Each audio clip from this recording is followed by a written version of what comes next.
الحمد للہ والصلاة والسلام علی رسول اللہ اما بعد باب هل يستشفع الى اہل الذمة ومعاملتهم۔ یہ باب ہے کیا اہل ذمہ ان کی طرف سفارش کی جائے گی اور ان کے معاملات کے بارے میں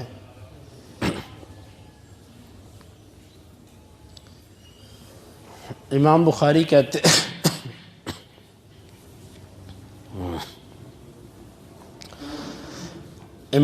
کہتے ہیں ہمیں قبیصہ نے بیان کیا۔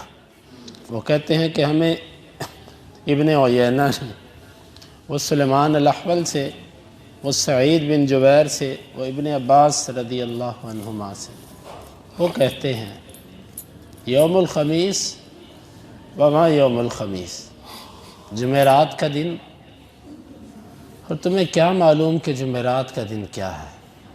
ثم بکا، پھر یہ بات کہہ کے وہ رو پڑے، حتی خضب دمعہ الحصباء، یہاں تک کہ ان کے آنسوؤں نے نیچے پڑی کنکریوں کو گیلا کر دیا۔ فقال، بس وہ کہنے لگے، اشتد برسول اللہ صلی اللہ علیہ وسلم وجعہ یوم الخمیس، اللہ کے نبی صلی اللہ علیہ وسلم کو تکلیف اور بیماری جمعرات کے دن بہت زیادہ ہو گئی تھی۔ فقال، پس آپ نے فرمایا تھا، ایتونی بھی کتاب، میرے پاس کوئی ورقہ لے کر آؤ، اکتب لکم کتابا لن تضلوا بعدہ ابدا، میں تمہارے لیے کچھ ایسی تحریر لکھ دوں اس کے بعد تم کبھی بھٹکو گے نہیں۔ فتنازعوا ولا ينبغي عند نبی صلی اللہ علیہ وسلم تنازعا، انہوں نے آپس میں تنازع کیا، اور یہ لائق نہیں ہے کہ کسی نبی کے پاس کوئی جھگڑا کیا جائے۔ فقالوا، پس وہ کہنے لگے، حاجر رسول اللہ صلی اللہ علیہ وسلم، اللہ کے رسول صلی اللہ علیہ وسلم بیماری کی وجہ سے، تکلیف کے زیادہ ہونے کی وجہ سے ایسا کہہ رہے ہیں۔ قال، آپ نے فرمایا، دعونی، تم چھوڑ دو مجھے، فالذی انا فیہ خیر مما تدعونی الی، جس حالت میں ہوں وہ بہتر ہے اس سے جس کی طرف تم مجھے بلا رہے۔ وَأَوْصَى عِنْدَ مَوْتِهِ بِثَلَاث، آپ صلی اللہ علیہ وسلم نے اپنی موت کے وقت 3 چیزوں کی وصیت کی۔ نمبر 1، اخرج المشرکین من جزیرۃ العرب،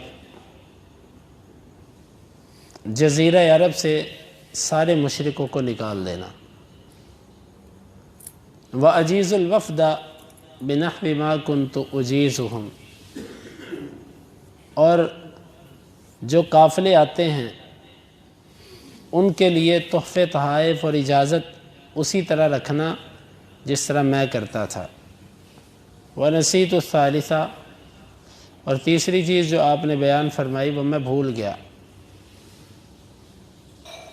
وقال یعقوب بن محمد سألت المغیرۃ بن عبد الرحمن، یعقوب بن محمد کہتے ہیں میں نے مغیرہ بن عبد الرحمن سے سوال کیا، عن جزیرۃ العرب، جزیرہ عرب کے بارے میں۔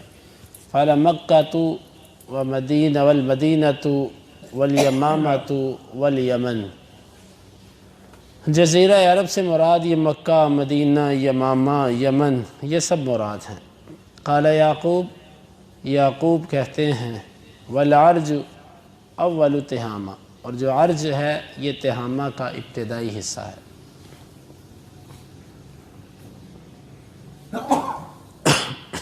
اس حدیث مبارکہ میں کچھ تفصیل ہے،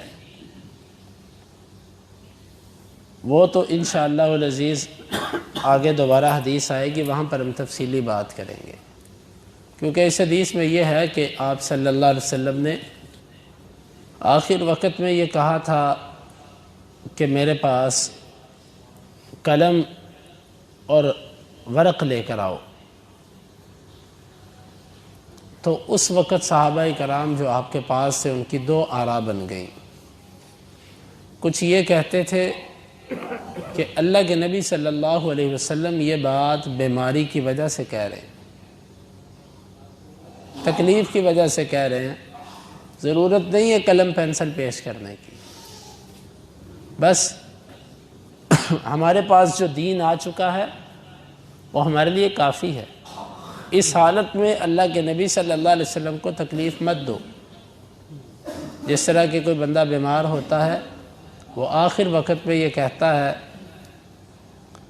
کہ میں تمہیں کوئی چیز سمجھاتا ہوں، میں لکھ دیتا ہوں، لیکن اس کی تکلیف ایسی ہے کہ آپ اسے کہتے ہو کہ جی آپ نہ لکھیں، ہمیں ابھی آپ پر ترس آ رہا ہے، آپ کی جو کیفیت ہے وہ ابھی لکھنے والی نہیں ہے۔ اور کچھ کہتے تھے کہ نہیں، قلم اور دوات پیش کرو تاکہ آپ صلی اللہ علیہ وسلم جو لکھوانا چاہتے ہیں وہ لکھوا دیں۔ جو روکنے والے تھے وہ یہ کہتے تھے کہ ہمیں اللہ کے نبی صلی اللہ علیہ وسلم نے جو تعلیم دے دی وہ کافی ہے، کیونکہ قرآن مجید حجۃ الوداع کے موقع پر جو نازل ہوا، الیوم اکملت لکم دینکم، وہ آج سے تقریباً وہ 3 ماہ پہلے کی بات ہے، 3 ماہ سے بھی کچھ کم، یعنی جس وقت یہ واقعہ پیش آیا۔ تو 3 ماہ پہلے جب یہ کہہ دیا گیا کہ تمہارا دین مکمل ہو چکا، اور اللہ کے نبی صلی اللہ علیہ وسلم نے حجۃ الوداع کے موقع پر یہ کہا، الا هل بلغت، کیا میں نے سارا دین تم تک پہنچا دیا؟ انہوں نے کہا جی ہاں۔ آپ نے فرمایا اللہم اشہد، اللہ تو گواہ ہو جائے۔ کیا مطلب نکلا اس کا؟ کہ جنہوں نے روکا تھا قلم اور دوات لانے سے، انہوں نے اس لیے روکا تھا کہ دین تو مکمل ہو چکا، ساری باتیں آپ دین کی ہمیں پہنچا چکے، اب جو آپ فرماتے ہیں کہ میں تمہیں کچھ لکھ دوں تاکہ تم گمراہ نہ ہونا، اب اللہ کے نبی صلی اللہ علیہ وسلم سے وہ لکھوانا اس بیماری کی حالت میں آپ کو تکلیف دہ ہے۔ یہ اللہ کے نبی پر شفقت اور احسان کرتے ہوئے یہ کہنا چاہتے تھے، اور آپ جو لکھوانا چاہتے تھے یہ اپنی طرف سے ہمدردی کے طور پر تھا، یہ اللہ کی طرف سے آئی ہوئی وحی نہیں تھی، کیونکہ اللہ کی طرف سے آئی ہوئی وحی ہوتی تو کبھی بھی آپ اس کو لکھوائے بغیر نہ چھوڑتے۔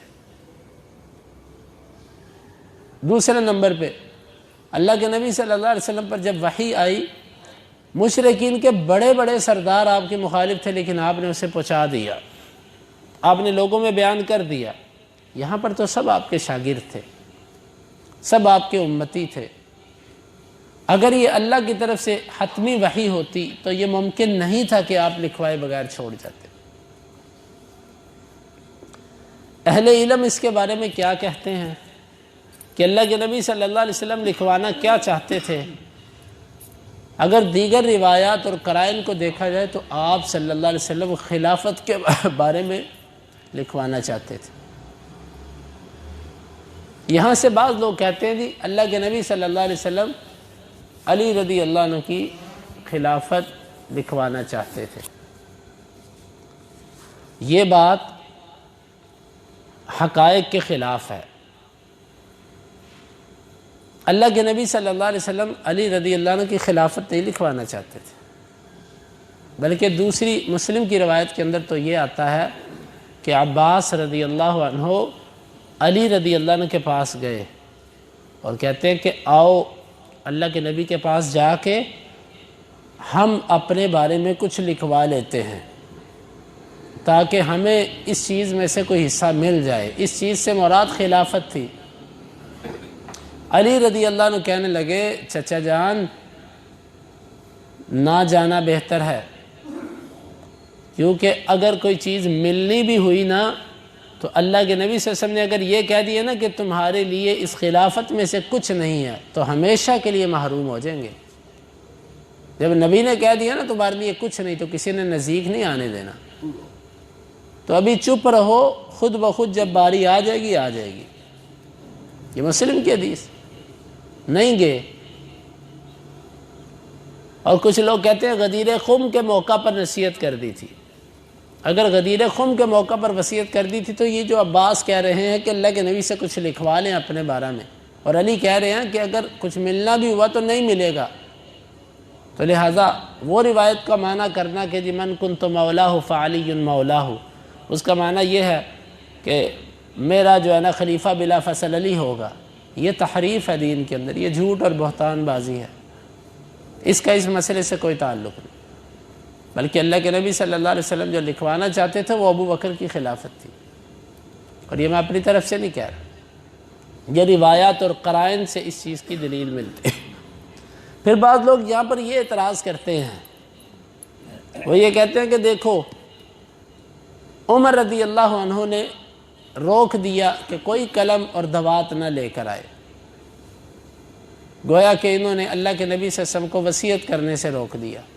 ہم یہ کہتے ہیں کہ اگر یہ اللہ کا حکم ہوتا، یہ اللہ کے نبی صلی اللہ علیہ وسلم اس کو بطور شریعت بیان کرنا چاہتے ہوتے تو عمر کی کیا ضرورت تھی کہ وہ روک جاتا، اور عمر رضی اللہ عنہ کو روکنے کے باوجود بھی آپ نہ رکتے،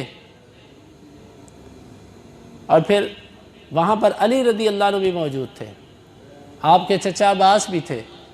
اگر عمر نے روکا، تھوڑی دیر کے لیے روکا، یہ جمعرات کی بات ہے، اللہ کے نبی صلی اللہ علیہ وسلم سوموار کے دن فوت ہوئے، جمعرات کے بعد جمعہ آیا، ہفتہ آیا، اتوار آیا، سوموار آیا،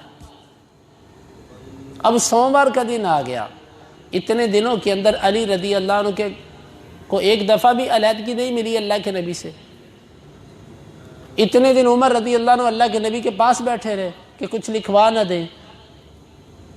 اگر ایک موقع پر عمر رضی اللہ عنہ نے روک دیا تو دوسرے موقع پر علی رضی اللہ عنہ قلم دوات لے جاتے نا، کہتے اللہ کے رسول جو آپ لکھوانا چاہتے ہیں وہ لکھوائیں،